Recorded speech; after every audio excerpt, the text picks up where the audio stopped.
Hello, bonsai friends. This is Evan Pardue of Underhill Bonsai, and welcome to episode 35 of Little Things for Bonsai People, the podcast. And this time I'm joined by my co-host, Carmen Leskoviensky. How's it going today? Good. I'm tired. How are you? I'm doing pretty well. Got a lot Good. going on. It's really, really hot here. I'm sure it's hot Mm, where you're at too. mm-hmm. And I'm not tired. I do notice that the number of times that we open this up, you say you're tired probably Every 90% of the time. time. I'm pretty tired. I think it's a chronic problem. Well, I mean, we're all chronically tired. I mean, we're inevitably gonna go to sleep. So there's that. But also, but yeah, I normally talk to you towards the end of your day there at the garden too. So Well, yeah, but it's evening for you, so you should be more tired than I am. I, the Louisiana, the sun here, the Louisiana sun is so bright and so brutal that like Mm, it doesn't even give me time to feel tired. Like that sounds terrible. I feel exhausted, but I'm alert. Like something's about to Hmm. happen. That's how I Uh-huh. feel all the time here. But I don't but like that. I don't think I could deal with that. yeah, Ugh. Louisiana is very alarming. There's a lot of things to look out for, and it's just so bright, you can't even see anything. But but yeah, today me and Carmen will be talking about a couple of things. We got a listener question to kind of get into a little bit, revisiting a topic, and then we're going to talk about starting new material for bonsai. I know we've talked about this topic lightly. We've kind of bounced back and forth on some of these things, but I want to talk about specifically for the cutting challenge that I presented to our Discord. Speaking of which, our podcast is sponsored by our amazing patrons over on patreon.com. We call them our Bonsai Best Buds. Starting off the list with Tori Solis, Warehouse Rat, Boyd Snellgrove, Ricky Ruins, Joshua Bentley, Snappy Chappers, Ryan Giordano, Joel Jenkins, Justin Knight, Backyard, Bonsai Australia, The Ladies at the Flower Market, Taylor Peacock, Chase Portweet, Vicky Auth, Austin Atkins, and a new Bonsai Best Bud, Karen Codswell.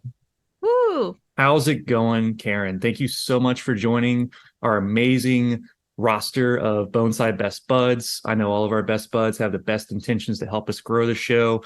Everything helps, everything counts. Helps us give you guys a better quality show. And you know, we'll try our best to come up with some really good content, and also I think some future video content we've been talking about. That's a little bit down the road, but we're brewing some stuff up. So you guys just wait. So thank you guys for being Bonsai Best Buds. I also need to mention our editor, Matt, really quick. I failed to mention him a few times in some previous episodes. I apologize, Matt. Matt O'Donnell. Been pronouncing his name wrong for quite a few episodes. So we'll clear that up too. It's Mattdo. Wait, You forgot the sorry. O. Yep, there you go.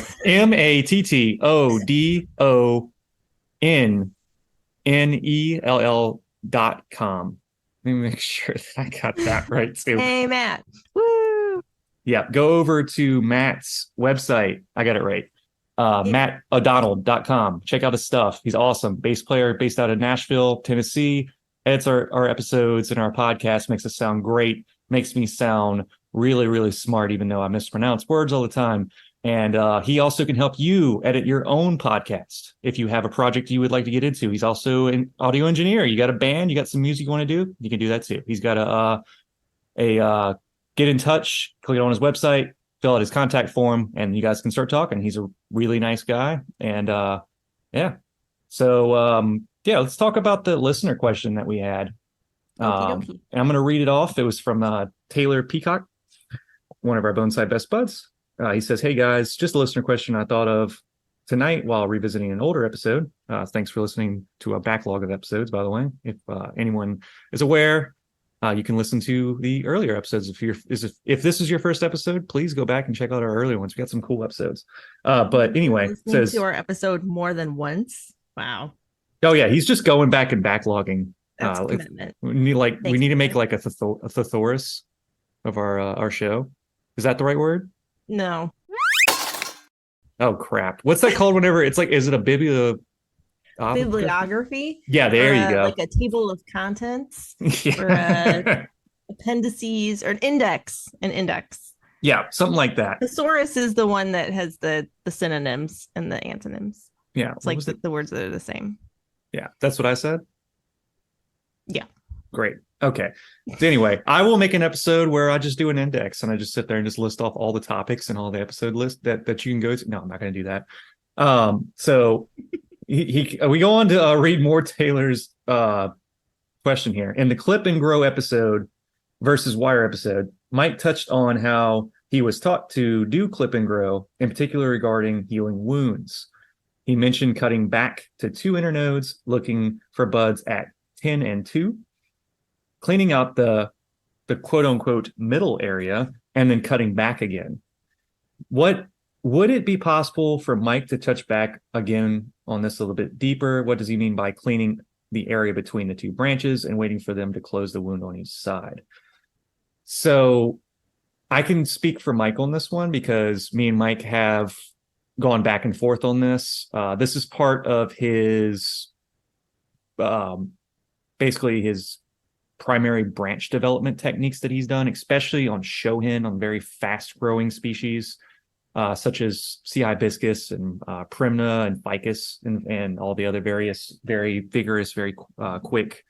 He just lets them run out and then he'll cut back. And what he means by 10 and 2 is literally like hands of the clock. So you're looking for 10 and 2, which is your branches that are not parallel to each other, but they're facing towards the viewer more for your branch 1 and 2. That's what he's referring to there. And then the middle area is just kind of talks about that. I mean, he could mean a number, a couple of different things there, but I'm assuming that the middle area conversation was probably as to pertain to like cleaning up like previously cut back 2 internodes. So let's say he blew out a branch just to get it to a certain thickness for his first branch. And if we're looking at bud launch, and then we're looking at the first like inch of that tree, if you're working with a trident maple, this is a really good one. Trident maples are one of my favorite examples to talk about bud launch and this cutting back. So, and I'm sure you could add on. That's why I brought up trident maples, because I'm sure you can add on too, Carmen, about trident maples, because the way that they grow within the first inch or so. You'll have your really good nodes, the shorter ones, and then you'll have your launch, and then your node spaces will increase, right? Yeah. And then as it grows out, you're going to get it to the thickness you want, and then whenever it hardens up and you're ready to cut it back, whether it be still in that same season in that spring, because I mean trident maples grow pretty fast. You can develop branches pretty quickly and get good thickness on them. But when you chop it back, you have to leave a nub. And so what's going to happen, because trident maples are also a great example because they're opposite. They're not alternating. Opposite means that there's a bud on either side of that branch that's going to launch. It's going to do its next internode. So you're going to get that. It's going to come out. And that middle area that Mike is talking about is that nub. So once those buds launch and they start elongating, in order to get that wound to heal properly, you need to clean that nub space out correctly and give it that curve into those two new young branches that are new shoots that are coming out. So as they elongate, they'll heal that wound. And he's saying heal the wounds on the branch as you go, because I've seen a lot of people cut a branch back really hard and they'll grow out a branch and they're like, oh wait, I'm ready to chop this back already, and they didn't heal that first cut. You know what I'm talking about? So it's hard to explain because cleaning that middle area out sounds like a little weird, but it's just talking about that transition. You're trying to clean that transition cut up into the ramification. Do you have anything to put on that, Carmen? Yeah, I think we'll often leave stubs, especially on something like Japanese maple, azalea, that kind of thing, because they tend to die back a little bit when you cut them. And then, yeah, going back and cleaning out those nubs is really important because it is a lot harder to go back and do it later. And I'm actually in the process right now of doing a lot of stub cleanup on maples that, we left for a year or, maybe longer. We didn't keep up with it.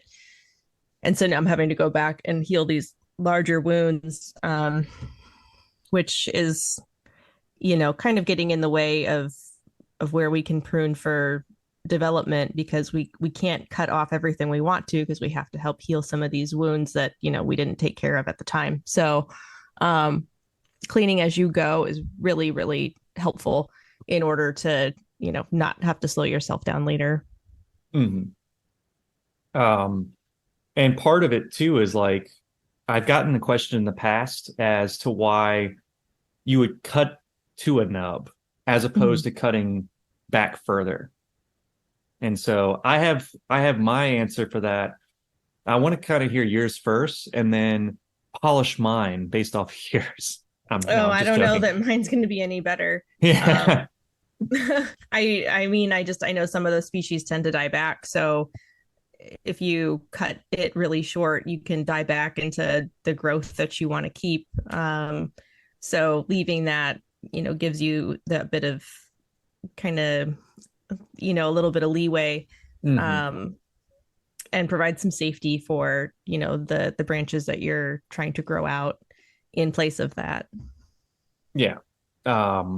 There's like azaleas could have that issue, right? If you cut back Mm-hmm. too hard too soon, like you Yeah, mentioned a little while Japanese ago. maple, azalea. Yeah, you can get some dieback further into the branch.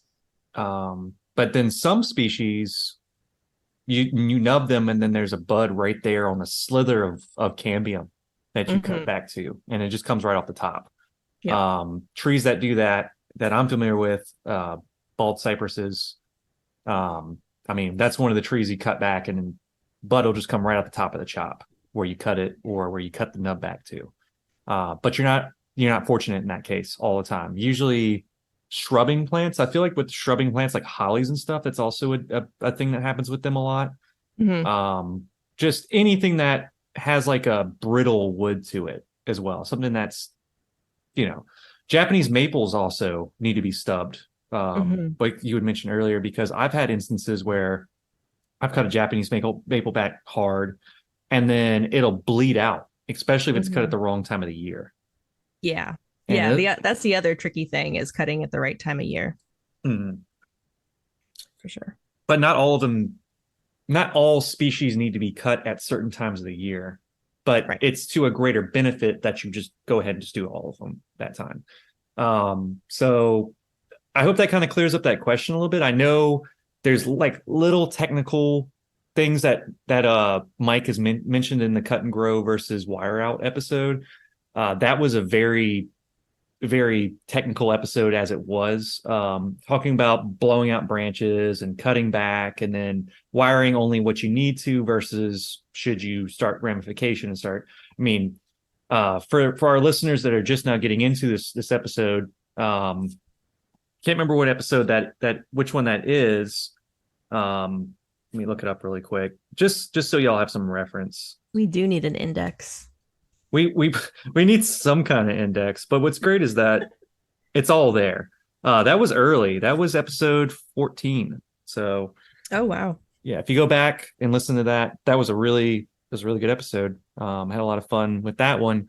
And will revisit some of these topics in the future just to kind of rehash them as well. I Mhm. mean, Talk about other nuances, because little things like this come up, and that's a great opportunity to discuss some of these nuances, because when you're trying to think of a topic and cover everything about that topic, you never can. There's always going to be that question, and the answer is always it depends. So having these yeah, specific questions can be so helpful to help explain different things.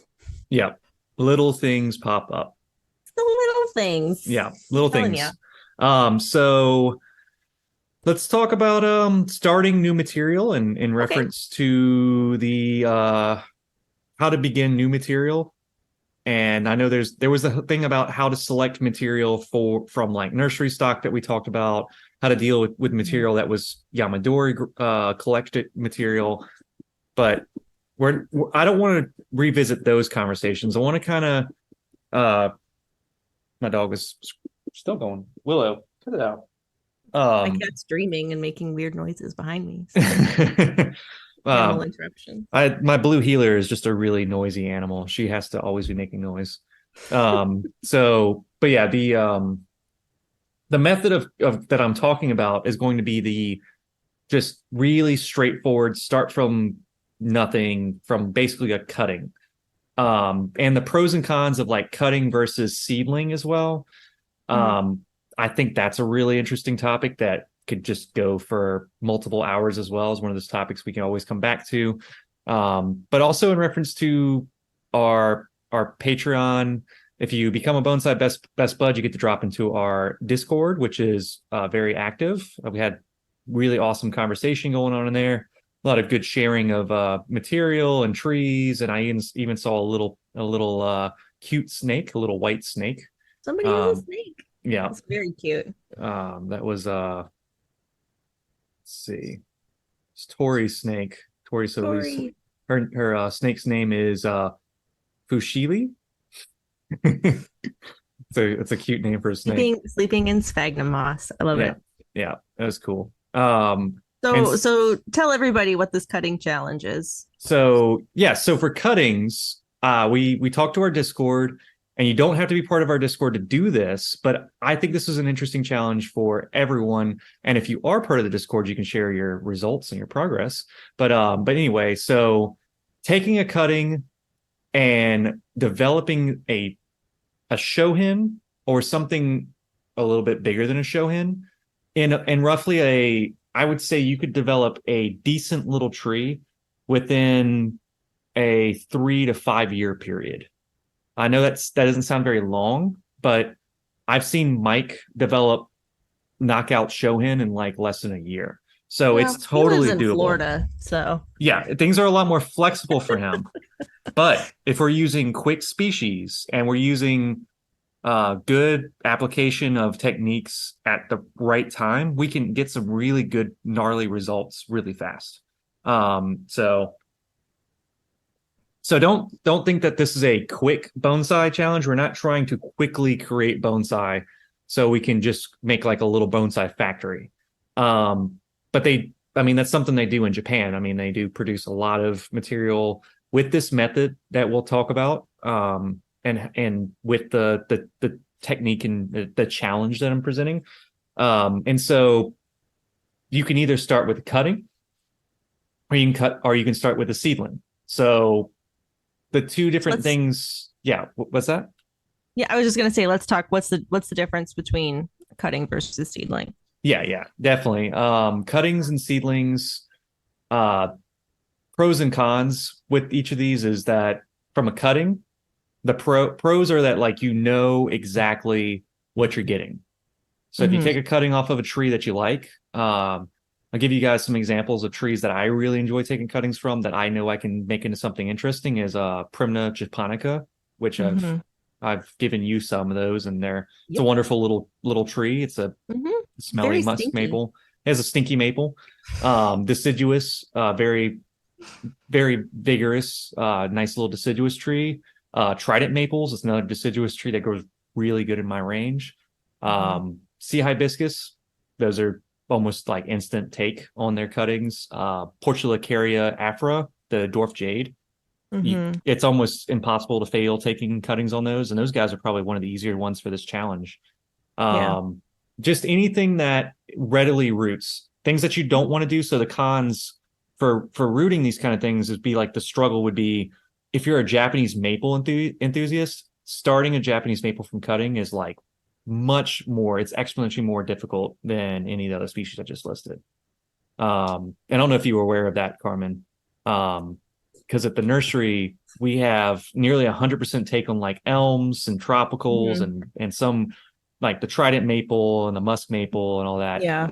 But the Japanese maple is at a like 50% and even less sometimes. Um, Mm-hmm. so not all of your trees are going to be suitable for this. And I Yeah. know up at the garden where you're at, you guys take a lot of We do a lot of chochibai. chojibai. We use chojibai. I have a bunch of trident cuttings. Satsuki azalea are great too. Mhm.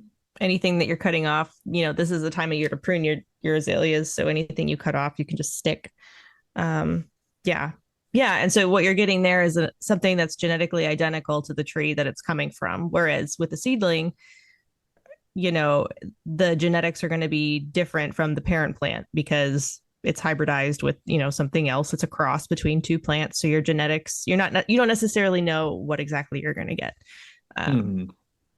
So, Yeah, true. And I mean, I've even seen it in like uh like bald cypresses will pop up with seedlings here, mhm, and that tree could be anything because of the genetic variance, and especially in trees that there are not any cultivars in, that people really don't care to do that with.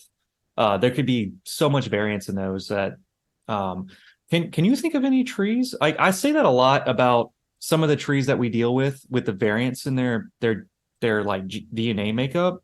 mhm. Um, Bald cypress is the only one that I really mention about that. I think every once in a while I'll get elms or crepe myrtles, and Japanese maples will spring up by Mhm. coincidence. Is there anything else you can think of?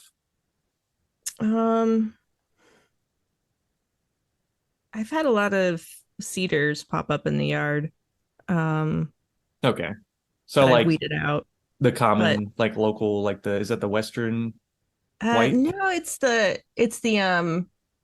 one of the others. It's like it's not a true cedar. I don't know what it is. I think it's the neighbor's tree that kind of Mm, hangs over the garden. It just drops seeds in the yard because I don't know what else it would be because we don't let any because none of ours usually have cones. So I think it's just these random little. I just pulled a bunch of them today, and then a lot of maple seedlings I end up pulling. Um, yeah, can they some plants can also like they don't need other trees nearby necessarily. right. Mhm. But Some are that, self-pollinated, and yeah. others are. But even so, the genetics are going to vary. Hmm. So there's even differences in self-pollinating plants. Mhm. I didn't know that either. Yep. And I mean, y'all leave it up to Carmen because she's the actual like educated horticulturist here with the degree. So if I say anything weird like that, it's because sometimes I'm surprised and I just don't have the basics of that stuff sometimes. Eh, Um, but plants are plants and plants are weird. Um, but things are yeah, weird. but then so your cutting versus your seedling, so you might struggle with getting roots on a cutting, but like Mhm. you'd mentioned, Carmen, it's a good time to take cuttings now. Yeah. Uh because a lot of the stuff is hardened off. We're going into summer dormancy in the hottest parts of the country.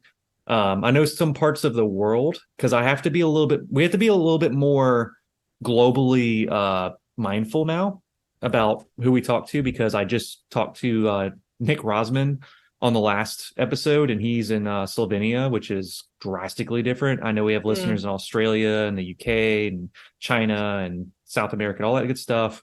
Um, and Yeah, so we have it's a to little kind of, different there. and so yeah, like over in Australia, for instance, It's winter it time. it's winter right now, yeah. So don't take cuttings right now. So, but if you happen to stumble across this episode when it's warm, then yeah, it might be Go for it. relevant then. Go for it, yeah. So, but we have to keep in mind now that our episodes are weekly, but also we'll say things that are within the time that I'm thinking about it too. But yeah, so if make it a little bit easier, so you can take cuttings at the time of greenwood all the way to hardened off, like older shoots. But you can have success with a few other pieces, right? So cuttings on larger cuttings on different plants, certain types of trees will take. Hmm. So I know personally that like a Portuguese apple, like a dwarf jade, you could cut the root system, like the whole trunk off of it, and like have like a 2 inch or 3 inch trunk and put it in the soil and it'll make new roots. I mean, that's just the way those things are. They're phenomenal, and I would never Hmm. discount Portuguese because how tough and crazy they are. But you can do the same thing with like a trident maple or a Chinese elm in some instances. Hmm. Yeah, Um, that's a little bit more tricky to take, a really Giant thick cutting. cutting. In those cases, I would generally recommend an air layer, but um Mhm. or a ground layer just because you're going to have better success. You don't have to have, a greenhouse or a mist system set up for that. Um but yeah, there are some where you can just, if you have the right environment, you can just essentially cut them off their roots and regrow them. Yeah. I've done that on accident to a Chinese elm one time. Yeah, I was I was repotting it, and I was early on in my bonsai journey, and I didn't realize that the way that the tree had grown, it was like more like serpentine, Mm. like a serpent like through the soil. So it went down and it came back up. Mhm. And then the end of Oh. it, there was an end that went down, and that's where all the roots were. Mm-hmm. And so I was like, I was just going through the motions of like being like, I'm repotting a bonsai tree. So I start cutting, and I'm like, this is where the main trunk is. And I go take my saw and I cut this part of this root that I assume that is like, I'm gonna get this into a shallow pot. And I didn't account for the fact that running roots on elm trees are so intense that like you have to really dig in there and find out what's going on. Cause I cut it, Mm-hmm. and as soon as I cut that root, the whole thing came away, and I was just holding like essentially it was just a stick in my hand. Um, and it was not a tree anymore. It was just a limb, you know. Uh-oh. So I was kind of frustrated, but you know, whatever. It was a 3 inch thick tree at this point, Wow. and and so I was like, you know what, whatever. I mean, I barely had enough trees at that time to be like, I'm just gonna get rid of this one. Like it was still special to me, so I stuck it in the soil, and it rooted. Like it was That's a amazing. gigantic cutting. I was like, oh, okay, well, and that taught me a weird lesson. Like, Yeah. if you mess up, you just Just do keep something trying. weird. Yeah, try again in a weird way, and it Try it works. anyway. Yep. So yeah, so once we strike our cuttings are for sure ways to know that we're going to have good roots on our trees. And that's because when you take a cutting, you're going to have most of the time, you're going to have equally radial roots all the way around, right? Because your wound site is the entirety of the bottom of that cutting. You will run into cases where one side will grow faster than the other, and that might be from the soil content you're using or the way you watered it, or your misting system that Carmen had mentioned earlier. Uh, uh, that would be actually a good thing to kind of touch on a little bit. What do you mean by misting system when it comes to taking cuttings? Oh, so you can get systems that are either on a timer or something like an electronic leaf that's activated by how much water is left on it. And so what these do is when you take cuttings, the plants don't have roots, they just have leaves. And so they need to be in a more humid environment. So being in so having a mist system that goes off, at regular intervals will keep the humidity up, keep the plants hydrated while they are putting out roots. And that way you don't have to continuously spray them down with the spray bottle, spray them with your hose. You can kind of walk away from them and just let the system um, do its thing. And you'll usually get less loss with your cuttings because they're in an environment that really supports them as they're getting new roots. Do you with the misting system like that, do you need to go in and water them like you regularly would, or the misting system kind of takes care of it for you? Usually it does most of the watering. It depends what you're putting them in. Probably the best thing to start cuttings with a mist system is either um, I really like perlite for this. You can use pumice. You can use regular soil, but it tends to get a little bit more waterlogged. So you want something really, really well draining while you're doing this. And occasionally, depending on how big the cuttings are, how many roots they have on them, once they do get roots on them, usually I'll go through and water them periodically just to make sure that, they're wet all the way through the soil. But generally, especially in the beginning, the mist system takes care of most of the water for you. Yeah. And it kind of helps with like moisture loss through the leaves too. Is really a Exactly. big Yeah. thing. Yeah. And so Willow, get down. The electric leaf, if you Mhm. guys are not aware of what those are, if you guys want to start doing this challenge, you really want to get technical with it, or maybe you have a greenhouse and you have a misting system set up where you can go into this, because I mean it's not out of the out of the usual that, or it's not unusual that I talk to people who are getting into bonsai. They also have done things like work with orchids or foliage plants or other various types of plants that they get into, and they have these things set up. The electric leaf, you can go Google it. It's a real thing. It's this little box that you set in your greenhouse or your mist house, and it's got a hair trigger on it. So that means that you adjust it to where it's got just enough weight of the mist on it that it weighs down. But as soon as that mist evaporates, the hair trigger comes up and switches on the mist, and the mist will gather onto that hair trigger lever, which is a pretty broad piece of metal for a lever. And when there's just enough moisture on there, weight's just enough, it's like the butterfly effect of like the butterfly landing on a branch and moving it, and then it causes an earthquake in China or whatever. I'm just joking. But yeah, no, it's just that little tiny bit of that leverage will turn that misting off. So, but yeah, so that's a great way to start making cuttings, especially on difficult species.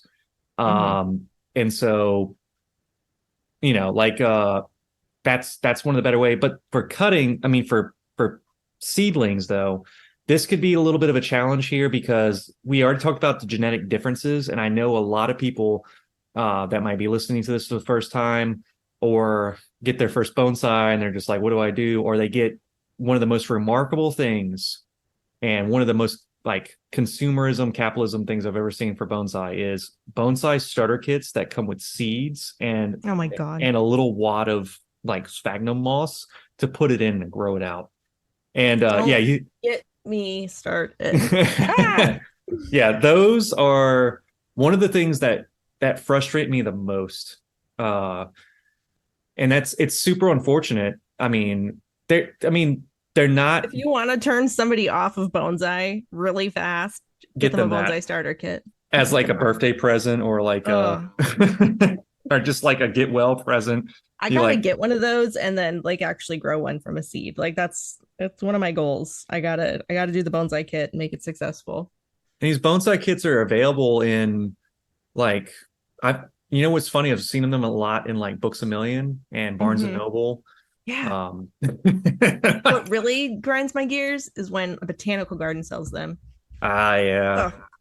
I don't usually go looking for them, but when I see them, I'm like, oh. And I get a lot of people coming to the nursery asking me, they're like, hey, so I got this bonsai starter kit. And I'm like, God. And it's always like this thing. It's like, is it a tree? Is it a plant in a container that is living, or is it a seed? Because if it's seeds, I'm sorry. Throw them in the garbage. Ask for your money back. Yeah, especially, yeah. But be weary of seed starter kits. I'm just saying that for our listeners out there or anybody else that's getting to bonsai and listening this first time. Like most of the time, those seeds sit in the store in those boxes for God knows how long, and the seeds might even be gone. They might just be useless at that point. I know some seeds can last. They have a really long like stratification, can last for a long time, and something could go right, and you could grow. The seedling will come out, and start thriving. But a lot of special things have to happen for a seedling to grow. And I feel like your horticultural background can describe it better than my rudimentary description of it.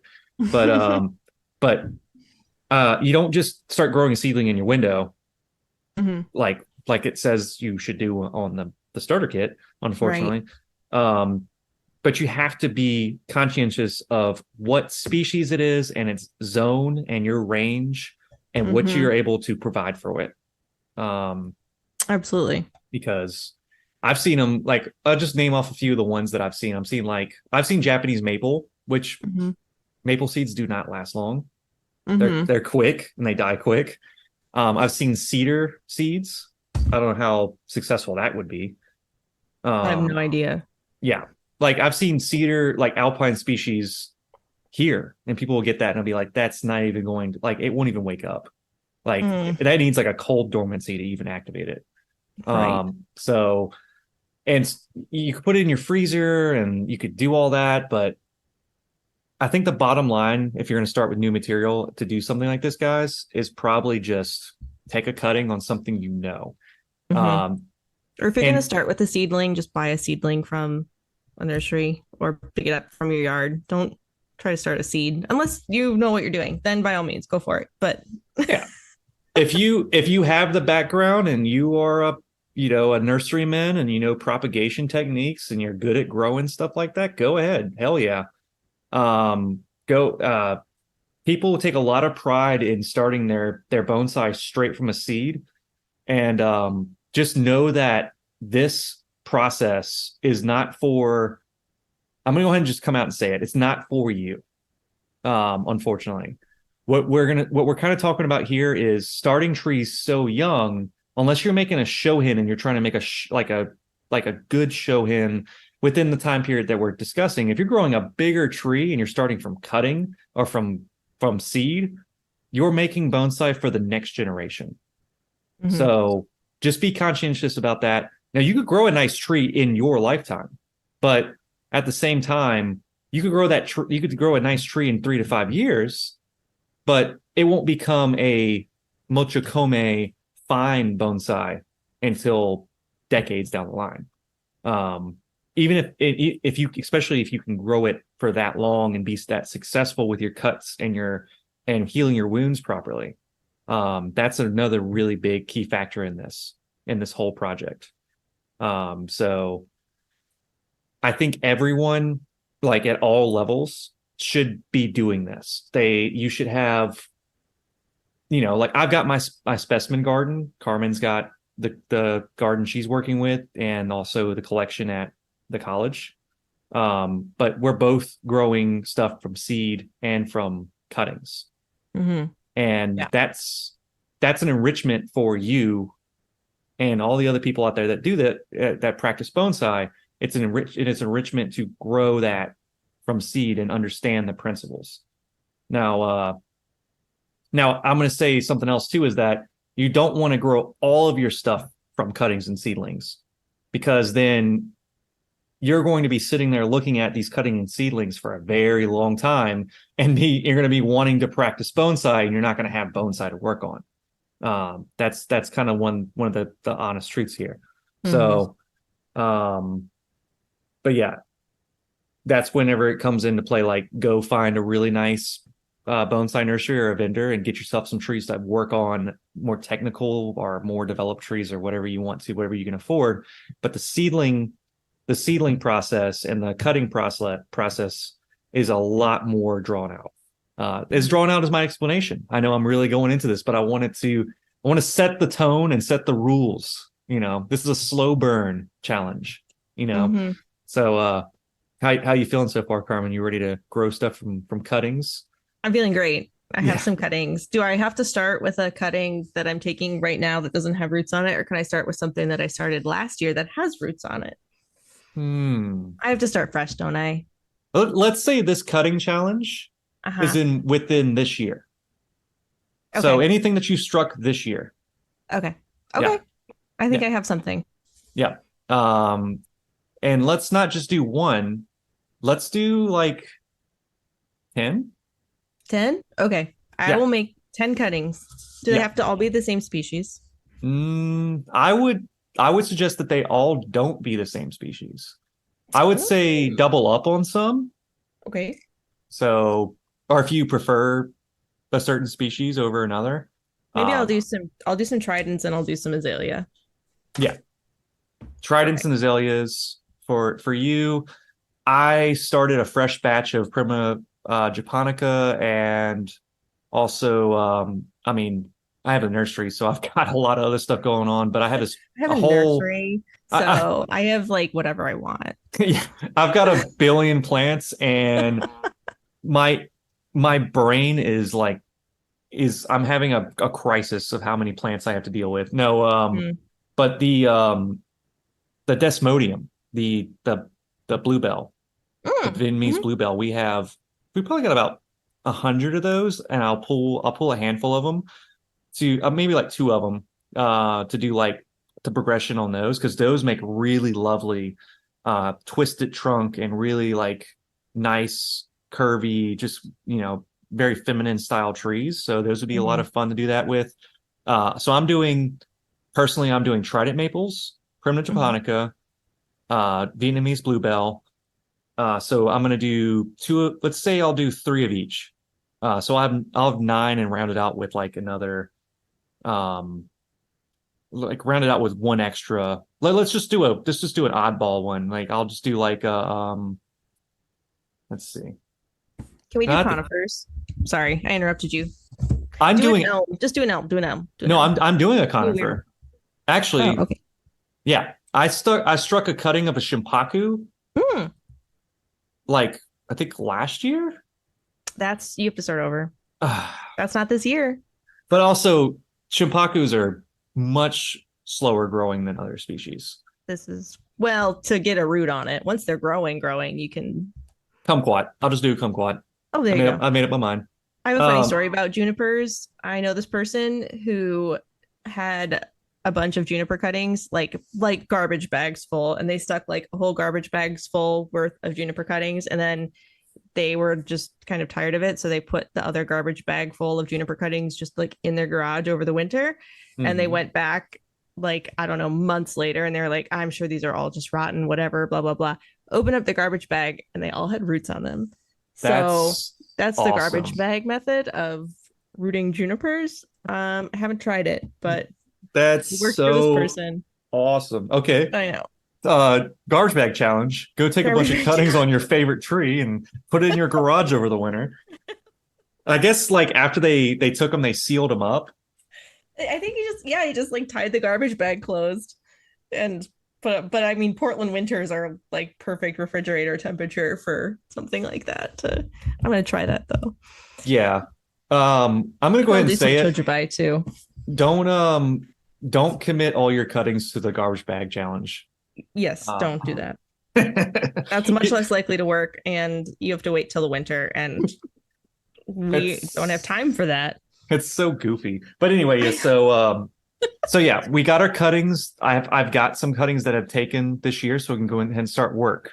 So the next thing you're gonna do with all your cuttings is apply wire to them. I know it sounds super exciting, but they're viable within the same year that they've just started rooting. Yes. Louisiana is different. Louisiana is different. Now you're saying that like are you thinking about doing crazy stuff to these cuttings on that first year that you have roots on them? No, I don't know that I can get enough roots to make it worth wiring in a year. I mean, maybe if I can get enough roots by the fall, I can throw wire on it over the winter, but that's a good thing. That's a good thing to kind of look at, because especially on deciduous trees, and you work on conifers during like the cold months anyway. So that's a good time frame. That is a good point. I live in a subtropical range, so my cuttings take faster. Sorry. It's fine. But no, like if you can get good, crazy, strong roots on your cuttings early and you're in my range or Mike's range or something like that, you could get that wire on there as fast as you can. Like, don't do it really fast, but like take your time and apply the wire.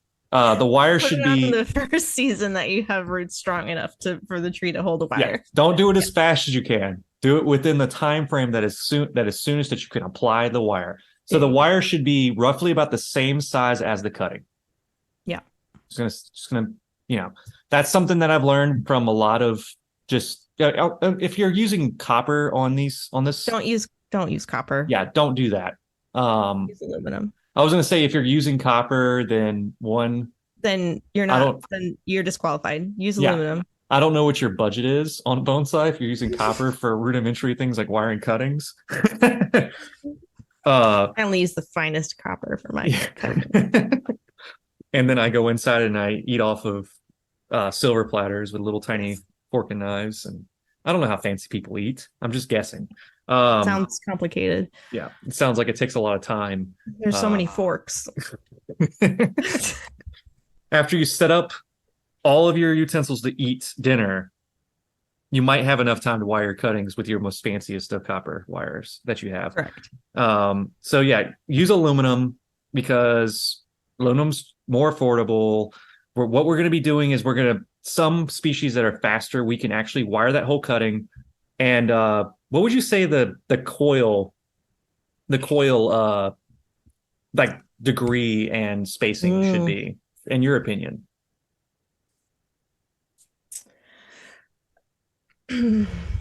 It depends.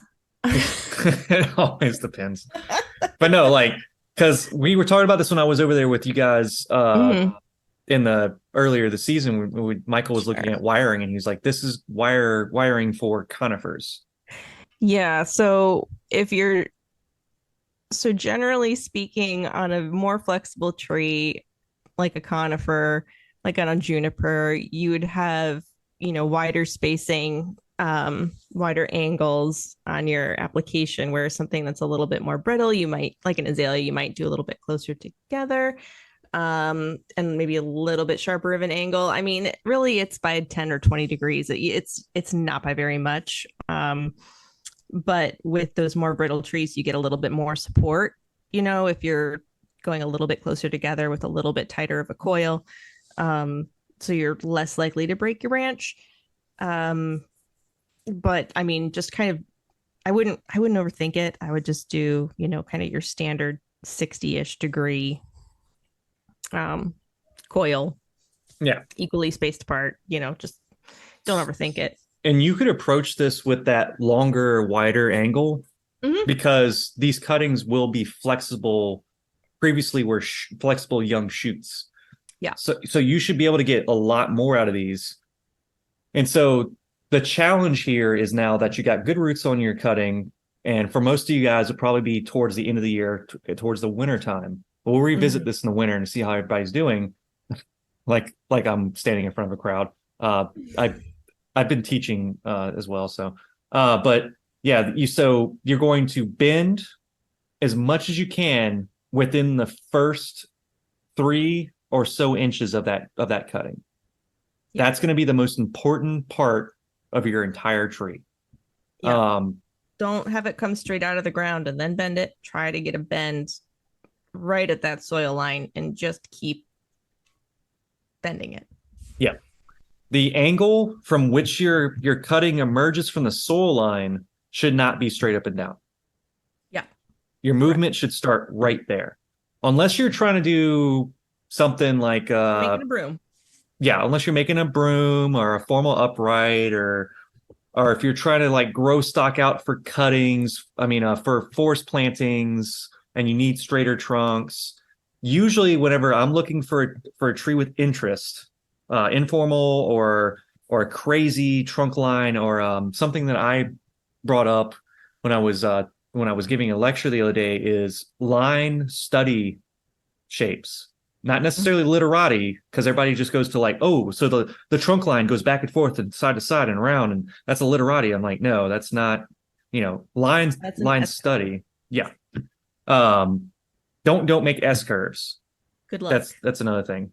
Yeah, this kind of brings us back to that lesson that we were taking over this past season too, is how do you bend? And this is a good challenge. Do you think we can use this thing with the wire? Would that be appropriate? Mm,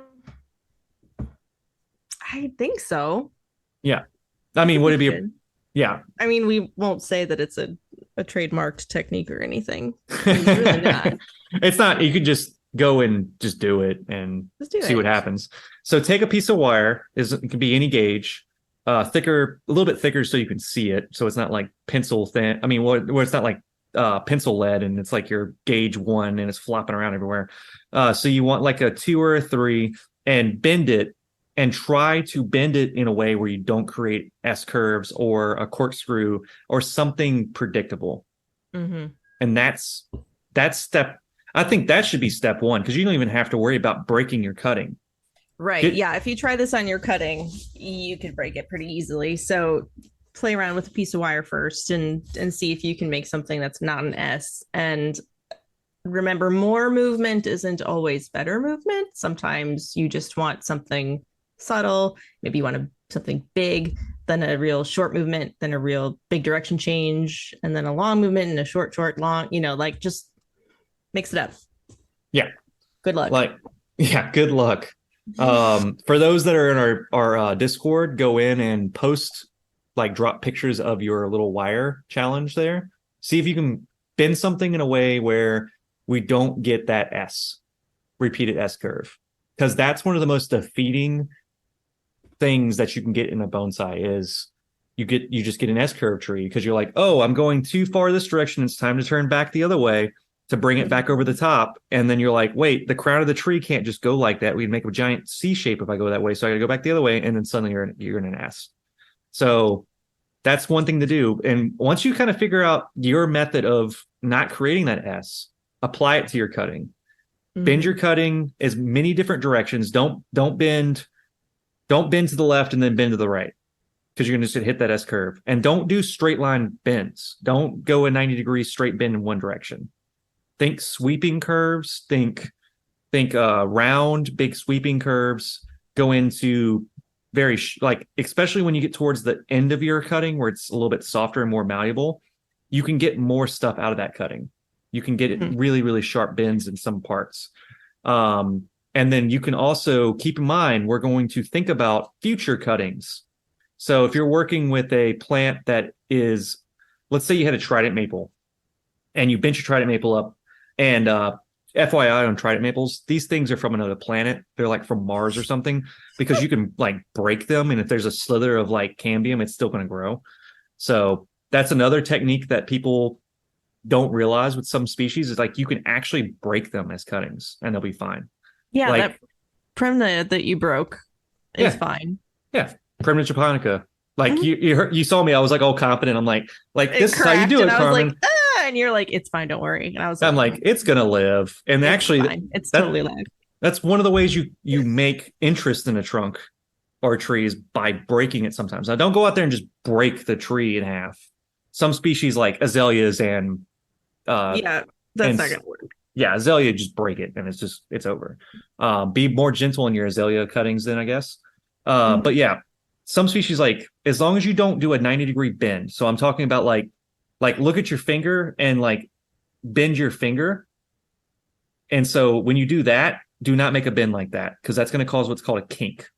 So you're going to kink the cutting, and you're going to get like an inverse taper at that crushed area where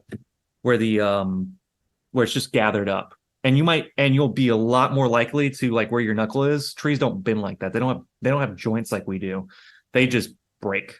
So if you go like that, it's the wrong way to think about it.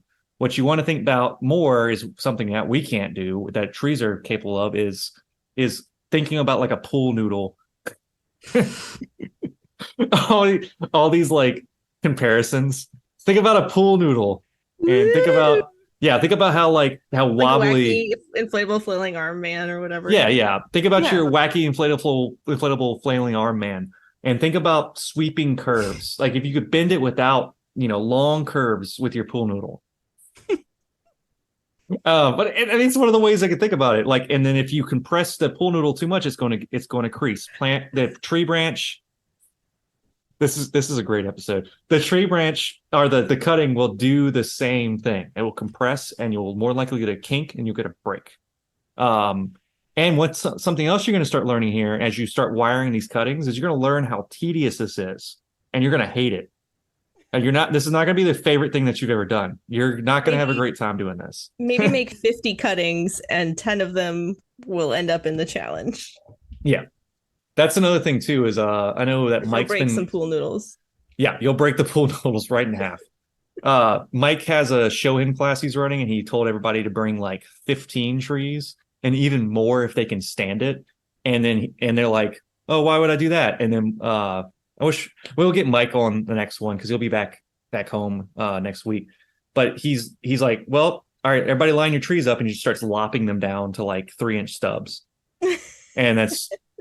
And that's kind of how it starts. You start out with your cutting, grow it all the way out. You need to wire it, get that movement right at the first 3 inches, because the first 3 inches is the most important. Once you get past the first 3 inches, unless you're going to do the waist knot method, which is something I can mention a little bit, you can go in and make movement on the other part of that cutting coming out further.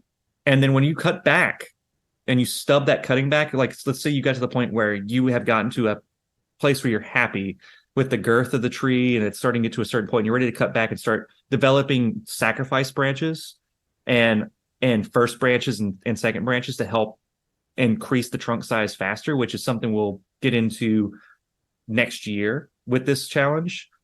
When you cut back, you can save the end of that cutting and take it again and strike another cutting with something with tighter bends, even might even be better than the cutting it came off of.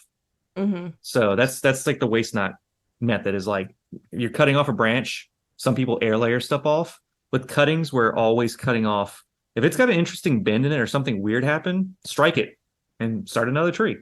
So, but yeah, that's just the very, very beginning of it, honestly. Do you have anything to add to that, Carmen? No. Yeah. So yeah, that kind of goes into it. So I will go ahead and say, oh yeah, go make ahead. a bunch of cuttings, get 10 of them that you wire out successfully, and that will be your challenge. That will be the start of the challenge. I know step one. I know this sounds silly to some that are like listening, especially if this is the first episode you've listened to and you're like, what is this? I thought we were learning about bonsai.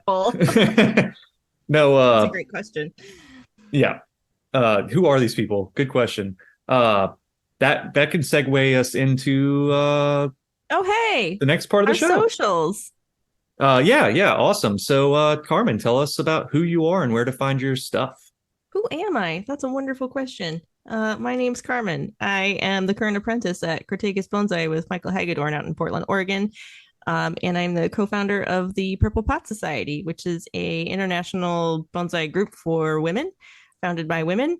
So you can find me on Instagram. My personal Instagram is Becoming Bonsai, and also on Facebook. And you can find Purple Pot Society on Instagram, on Facebook, and at the Purple Pot Society .org. We're an org. Where the orgs live. Where the orgs live. I think that's it. Who are you? Oh, me? I'm only the guy that likes to sit there and rant about taking cuttings. This is Evan Pardue. I'm over yeah, and pool noodles and making weird analogies. You can go check out my other content that I've created with Underhill. I have a kind of interesting YouTube channel with some how-to videos. If you go to Underhill Bonsai on YouTube, we got some bald cypress things that I've done.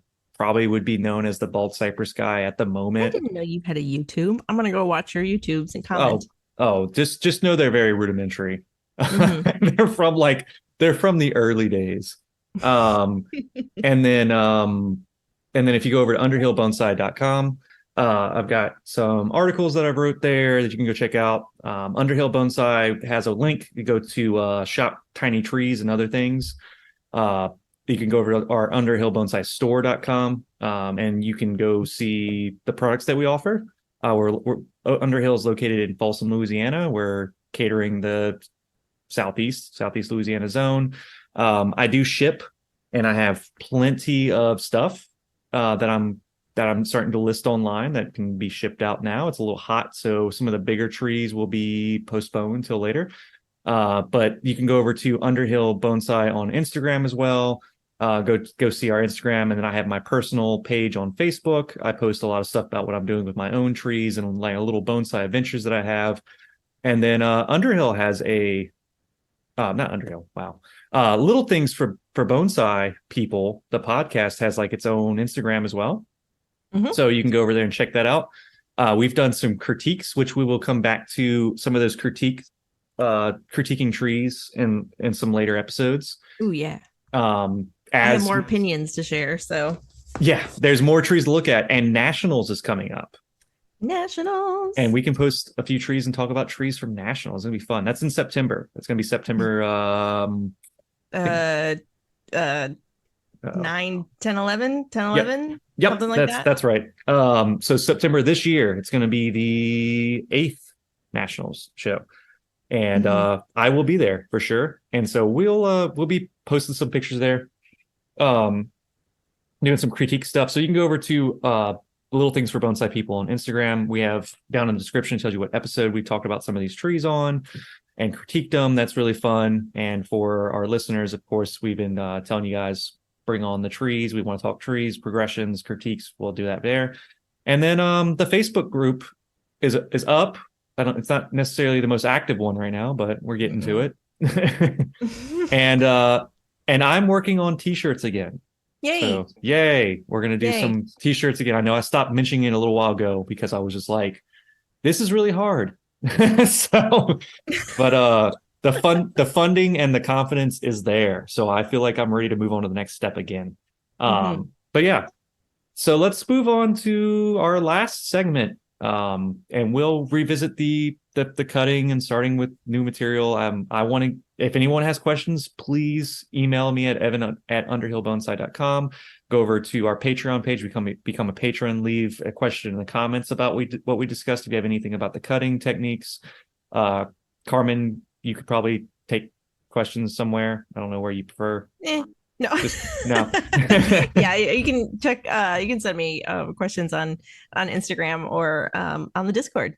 Yep, and we can revisit that. But let's talk about our bonsai word of the week. I feel like some of our word of the weeks we missed out on a few of them. We need a little musical bonsai word of the week, like we musical do thing. You know, Mike. I don't know if a lot of people know this, but Mike makes music. Opening and ending track of this show. So have you give us a little theme for bonsai word of the week? Oh, I have to ask Mike if he wants to do that. That would be tight. That would be so tight. I know he has so much free time. He does, especially with the way things are now. So bonsai word of the week, Yatsubusa. So I said this a little earlier before we started recording the show, and Carmen, you were like, what is that? Yeah. So you don't have a lot going as far as what that is. No. Okay. Yatsubusa translates roughly to a small cluster of 3 rivers. That's what it means. Okay. I know. Right. Of course. Yeah. What? Of course it means that. I mean, who doesn't know that? Jeez. It directly relates to bonsai. I mean, that's so obvious. But no, Yatsubusa is it's used in some cultivars of certain species, and the most popular one for Yatsubusa is going to be the Mikawa Yatsubusa, which is the Mikawa Yatsubusa Japanese maple. And that maple is amazing. If you guys have not seen it, it is the dwarf Japanese maple. It is very, very commonly used for bonsai, especially for Japanese maple enthusiasts. It's kind of like I'm not going to say it's the end all be all variety or cultivar. If you guys want to go back and refer back to Sergio Kwan, when I talked to Sergio, that was episode 29, where he went into talking about Japanese maples and the process and development, and he listed that as one of his favorite cultivars. It's a great species. They do this thing where their leaves are very close together and they stack on top of each other. It looks like someone cut a bunch of Japanese maple leaves and then literally stacked them on top of each other, and then it's on the tree. It's really hard to describe. It's such a dense growth habit. But it's beautiful because of the way that the leaves are. They have the really nice narrow finger formation to their leaf. Very, very nice serration to them. Very beautiful shape. And then the petiole is nice and short. It's not like a Acer rubrum, native red maple that grows in the States, where just the petiole could be 5 inches long. Whereas the Yatsubusa, the Mikawa Yatsubusa, sorry, the petiole is super short, so you get an even higher density look to it. And then they come in different colors. You can get a pink edge or a red edged or a orange. Spring, when they come out, they're very beautiful in that aspect. But it's a dwarf maple, so it's very challenging to get bigger trees out of them, and it's challenging to get a nice bigger bonsai out of them because of how slow they grow. It's not, they don't necessarily grow slow as in like it grows just a tiny bit, but the amount that it grows, it'll grow a certain length with like 100 internodes on one little like half inch to an inch long branch, and that's it. Jeez. So they'll stay super short, and you'll get internodes like crazy. It's good. It's a really good quality. But then the other Yasabusa is the Yasabusa Chinese elm. Are you familiar with those, Carmen? I am not. Oh wow, So is that like the maple where they're like stacked? it is not. It is Okay. entirely a different type So what tree. is with Yatsubusa? Yeah. Oh my God. Yatsubusa. Yasabusa. What is there a similarity between like why are they both named that? Is it like a specific region or was it a person that made them or Well, no? based off of the name, it just kind of like roughly translating to the close three little rivers. Mm-hmm. Uh, like I think that's just in reference to like dwarf qualities of certain varieties of plants. That's Mm-hmm. what I'm kind of getting.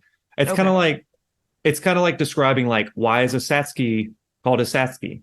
Mm-hmm. Um, and Satsuki, we had that one earlier on, Yeah. I believe, and that translates to 5th month yeah, which they is don't when they're supposed to bloom. They kind of bloom in the 6th month here. So yeah, and that sometimes it makes sense, sometimes it doesn't, you know. great.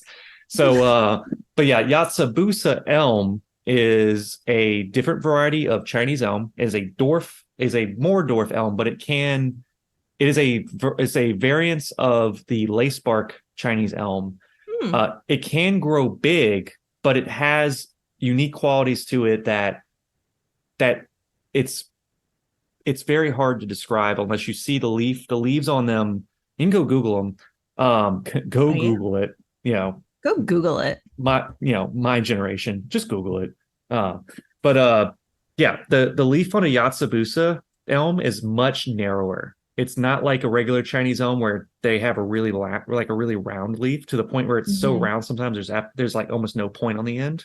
Mm-hmm. The Yatsubusa is narrow, Oh, and it's got a very strong point.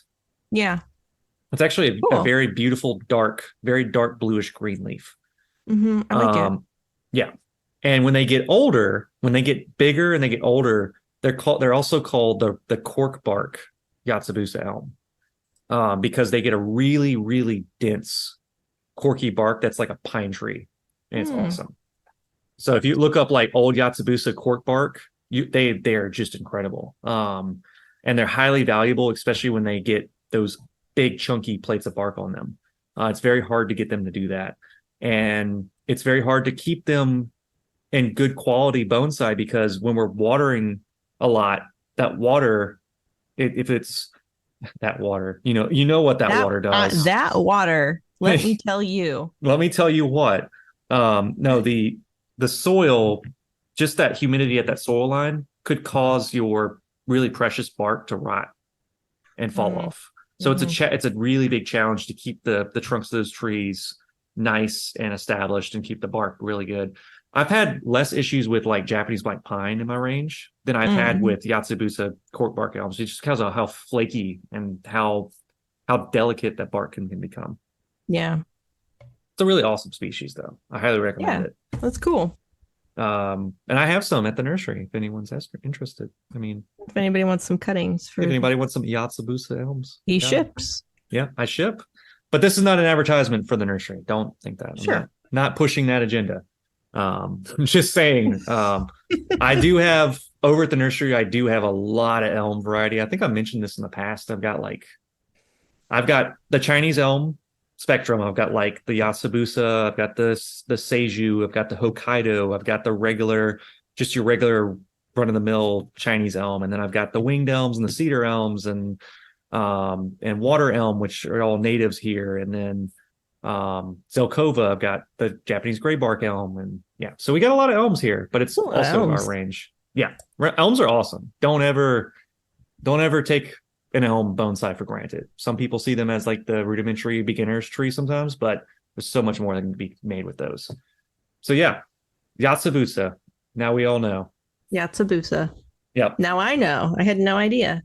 Yeah, that's why we do this. And it's like the episode like a little while back where we had like Jennifer on, and Oh yeah. I can't remember what the word was, but she was like, "Oh wow, I'm learning right now."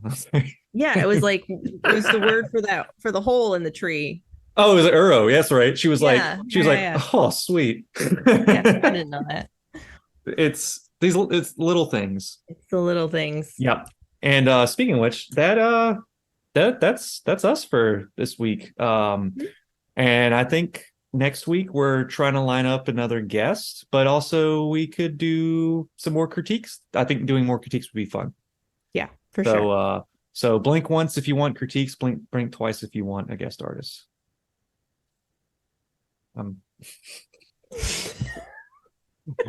So trust me, I hear you, listeners. So anyway, we will be hanging out with you guys later, and hopefully we'll have like a little Mike Lane track for the Bonsai Word of the Week next time. It'd be a lot of fun, or maybe I can get it for this one. And I'm just saying it doesn't make any sense once you guys hear this. But yeah, thanks for hanging out with us, Bonsai Best Buds and Bonsai Buds alike. We will see you on the next one.